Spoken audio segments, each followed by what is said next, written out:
In the present video on wave optics, we will be studying about nature of light and explanation of the phenomena shown by light. Optics basically deals with study of light. In the outset, let's remember one thing about nature of light. There is no single theory which can completely explain the nature of light and the various phenomena shown by light. Over the time, a number of theories have been tried, and we use a particular appropriate theory to explain a particular phenomena. Newton put forward what is known as corpuscular theory of light, according to which the light consists of particles called corpuscles, which were assumed to be massless and not affected by gravity, and they are shot out from a light source in all directions. Newton could explain the phenomena of reflection, refraction, and geometric optics. Geometrical optics means the formation of shadows and the images. However, this theory, Newton's theory, failed to explain the phenomena of interference, diffraction, and polarization of light. Interference is essentially a wave phenomena. Huygens put forward a theory which is known as Huygens wave theory of light. The theory successfully explains the phenomena of reflection. That is, using this theory we will be able to derive the laws of reflection, refraction, as you will see in the video later. It also explains the phenomena of interference, diffraction, and polarization. Polarization is a phenomena which is exclusive to transverse waves. Since light shows this effect of polarization, it's a confirmation to the transverse nature of light. Waves at that time were known to require a medium for their propagation, whereas light could travel through vacuum.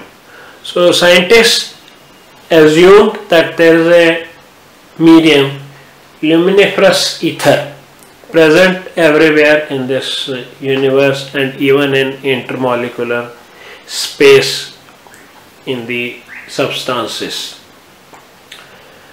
which help to propagate light.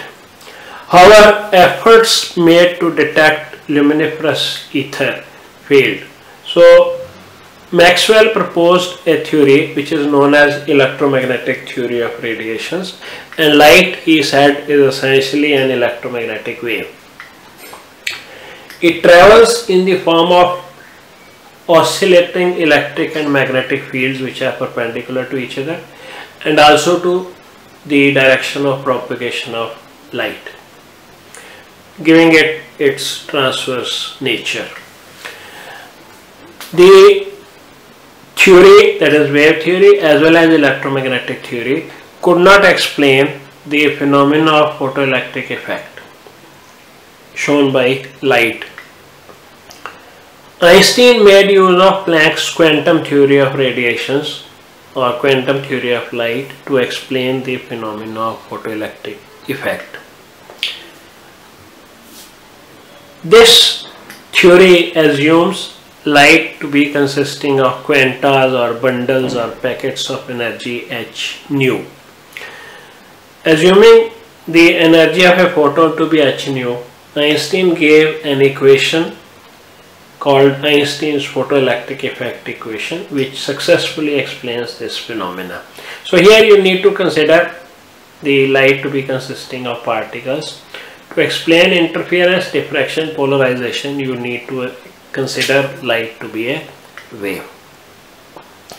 Another phenomena, Compton scattering, which is explained on the basis of collision between a photon which is a part of quantum theory, and the electrons. In order to understand the wave theory of light, we will first of all talk about a wavefront. A wavefront is locus, that is path of all points which have been disturbed at the same time, that is the wave reaches at all such points in same time, and they are vibrating in same phase in a wave motion. An illustration: if O is a source, point source, the light will travel in a homogeneous medium with same velocity in all directions. So in a given time it will cover a distance c into t. C is speed and t is time in all the directions. With point O as center, if you draw a sphere of radius ct, the light will reach a particular sphere in same time. That is, all points will be disturbed at the same time and they will be in same phase. So every sphere with point O as center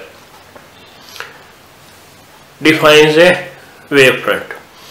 The wavefront may have different shapes. It may be spherical if you have a point source in space. It may be cylindrical if you have a linear source. For example, AB is a source of light, a straight filament which is emitting light in all directions. This will lead us to a spherical wavefront. Or it may be plane, where the rays are like a parallel beam as shown here. The plane wavefront is realized by such a setup where we have a narrow slit. You can make use of a lens to produce a parallel beam, and this plane perpendicular to all the rays gives us a plane wavefront.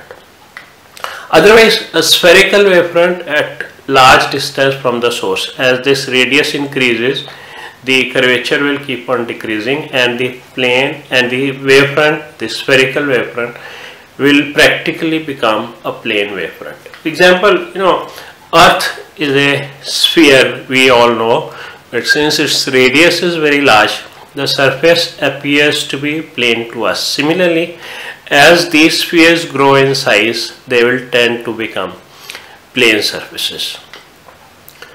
The spherical wavefront may be a diverging spherical wavefront as shown here. In this case, the radius will keep on increasing. Or it may be a converging spherical wavefront where the radius will keep on decreasing.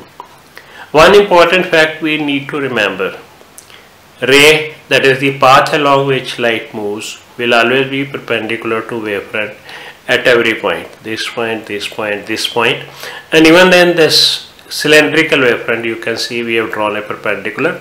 The perpendicular to the wavefront at any point defines the path of ray of light. Now, how does light propagate? How do the wavefronts move from one point to another? That is given by Huygens principle or Huygens construction of secondary wavefronts. Let us now see how Huygens principle helps us to construct secondary wavefront from a given primary wavefront. The principle is based on following two postulates. Every point on a given primary wavefront is a source of fresh disturbances which send wavelets with speed of light in that medium in all directions. The second postulate is the secondary wavefront at any instant is the forward envelope. This should be carefully noted. Forward envelope of the secondary wavelets at that instant. To illustrate the use of Huygens principle for construction of the secondary wavefronts, let's take P1, P2 as a primary wavefront, the wavefront at any given instant of time.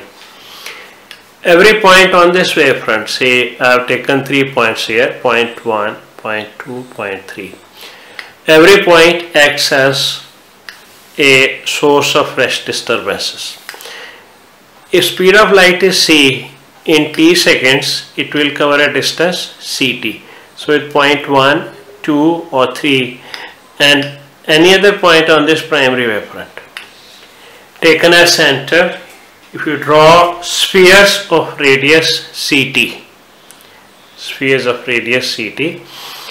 the wave from 1 or 2 or 3 covers a distance ct and should reach the points on the sphere. Now here I have drawn two envelopes. This is one envelope and this is the other envelope. The envelope S1, S2 gives us the secondary wavefront, that is wavefront t seconds later from P1, P2. This dotted envelope is backward envelope and it is to be rejected because according to Huygens principle only the forward envelope gives us the secondary wavefront. Similarly, so one thing you can note, a spherical wavefront propagates as spherical wavefront. Here this central line, you can name it P1, P2, represents the primary wavefront. Again taking the points 1, 2, 3, 4 on this primary wavefront, you can draw spheres of radius ct and take the envelopes. This forward envelope will give us the secondary wavefront, whereas this backward dotted envelope we will be rejecting. Remember, wavefront is a surface of constant phase. Every point on the wavefront will be in same phase, same state of vibration. The secondary wavelets are perpendicular to primary wavefront as well as secondary wavefront. A ray will be perpendicular to wavefront at every point, and only the forward envelope contributes. Mathematically, the amplitude of secondary wavefront is proportional to 1 plus cos theta, which implies that if you take amplitude in backward direction, the angle will be pi. You can use this relation proportional to 1 plus cos pi. 1 minus 1, it is 0. That is, the backward envelope will be 0. We can make use of Huygens principle or Huygens wave theory to prove the laws of reflection and laws of refraction, which will be part of our next video.